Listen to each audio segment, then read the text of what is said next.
Hello there, Brick Fanatics. Well, it certainly has been a long week, and now is a good opportunity to take a break, take a breath, relax, maybe have a biscuit, and review everything that's been going on in LEGO form over the past 7 days. Are you tired? I think we're all a little bit tired, but it's okay. The week is nearly over. This is fine. Speaking of which, among the latest LEGO Ideas fan-submitted projects to reach 10,000 supporters is LEGO Truman's delightful recreation of a popular internet meme, KC Green's iconic dog surrounded by fire. A relatable and downright adorable little build, this is probably not going to get final approval to become an official LEGO set, if only because it's hard to imagine the LEGO Group pouncing on dated internet memes as a bold strategy for the company's future. But it's fine if it doesn't get approval. It's okay. This is fine. Speaking of the company's future though, the big news of the week is a LEGO set which could very well be the next step in the LEGO for Adults evolutionary ladder. The King has returned. As the hype train for Black Panther Wakanda Forever reaches full steam, the LEGO Group has shown off a nearly 3,000 piece life-size bust of the titular hero. The resounding response to 76215 Black Panther is... this is fine? Opinions are mixed on the set. On the one hand, there are people who absolutely love it because, in fairness, it's a life-size bust of a superhero. On the other hand, oof, that price tag. Many commenters are definitely not thrilled about paying £300 or $350 or €350 for a LEGO set which, let's be perfectly fair here, doesn't have a lot going on. There's not even an exclusive minifigure. It's going to be a hard sell in some markets right now. Nevertheless, for all that some LEGO fans are complaining about sets getting bigger and more expensive without any additional substance, it's clear that the LEGO Group has tapped into a potent market with these kinds of sets. There are fans with enough disposable income to make these kinds of sets profitable for the most part, and the trend certainly appears to be heading towards increasingly large and meaty sets with similarly large and meaty price tags. Rumours about a potential $500 Hulkbuster set took a dent with the announcement of Black Panther, but they've not entirely gone away. And if this first bust does well, it's not difficult to imagine a scenario where we get a whole range of these things. Iron Man, Batman, Spider-Man would be a big seller regardless of price tag. Darth Vader, Mario, Voldemort, Navi from Avatar, the list goes on. Let's be real here, eventually we are going to get a $1,000 LEGO set. It's going to happen, it's only a matter of time. If life-size statues of iconic characters prove popular, the wealthiest of LEGO fans are going to be kitting out their mansions like their own private Legoland attractions. We know what you're up to, Ed Sheeran. Meanwhile, the rest of the LEGO fan community is having to make difficult decisions about which LEGO sets we're actually going to commit to buy, and which ones have to unfortunately be left off the Christmas list.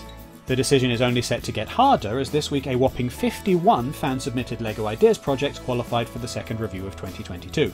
There are too many sets to name them all, so here is a quick montage of some of the weirdest and wackiest. Ooh. Ah. Maybe. Probably not. Nope. This is not the biggest intake of qualifying sets in LEGO Ideas history, but it is becoming apparent that as the fan community grows, it's becoming increasingly easy for sets to reach 10,000 supporters. Which naturally means that the program has become more and more of a tease, as fans get invested in projects which probably aren't going to pass muster or cut the mustard, whichever idiom you prefer. Meanwhile, speaking of producing things to a satisfactory level of quality, fans have been emailing the LEGO Group to inform the company of an awkward misprinting on Clone Trooper minifigures with LEGO Star Wars 75337 ATTE Walker. The Trooper helmets are supposed to have a clearly visible point to the orange printing above their brows, and in some cases this just isn't there.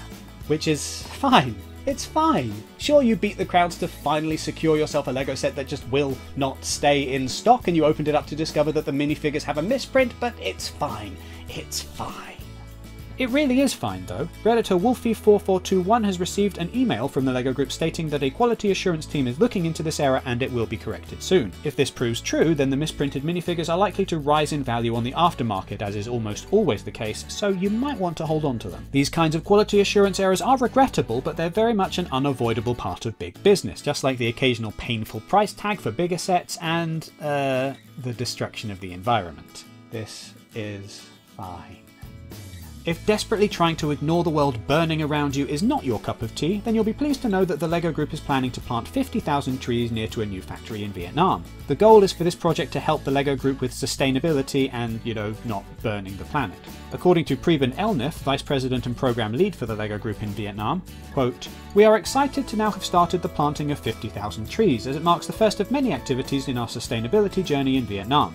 A key reason for locating our new factory in Vietnam was the strong support from the Vietnamese government when it comes to our environmental sustainability agenda, and we look forward to their continued support during the construction phase." End quote.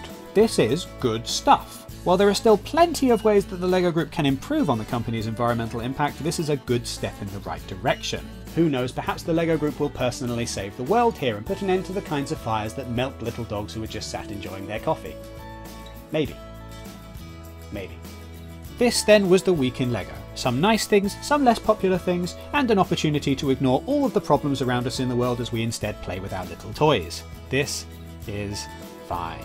We didn't have a chance to cover everything in this roundup, so if there's a particular piece of news that you enjoyed this week, be sure to share it with us in the comments. Head over to brickfanatics.com for more LEGO news and reviews, sign up to our newsletter, and if you're buying any LEGO this week, be sure to use our affiliate links to help support the work that Brick Fanatics does. Thank you for watching and have a lovely week.